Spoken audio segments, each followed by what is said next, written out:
જયવર્ધન, આ બબલું હું લઉં. મને આપને શાક બનાવવા. મમ્મીને રેસીપી મૂકવી છે, આપો મમ્મીને. હા, થેન્ક યુ.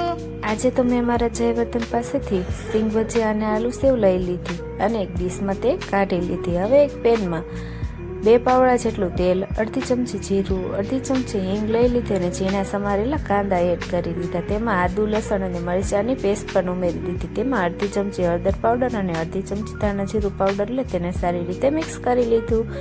જરૂર મુજબ મીઠું એડ કરીને ટમેટાની ગ્રેવીને તેમાં એડ કરીને ફરીથી મિક્સ કરી લીધું. થોડીક વાર સુધી સાતળવા દીધું. તેલ છૂટું પડી ગયું એટલે તેમાં લસણવાળું મરચું એડ કરીને તેમાં જરૂર મુજબ પાણી એડ કરી દીધું. પાણી સારી રીતે ઉકળી ગયું એટલે તેમાં સિંગ ભજીયા અને આલુ સેવ છે તેને એડ કરી દીધી અને મિક્સ કરી લીધું. થોડીક વાર સુધી રહેવા દીધું અને ઉપરથી ધાણા એડ કરી દીધા. તો તૈયાર થઈ ગયું સિંગ ભજીયા અને આલુ સેવનું શાક. જયવર્ધન, તાર સિંગ ભજીયામાંથી જો મમ્માએ શાક બનાવ્યું. કેવું બન્યું છે? સરસ કે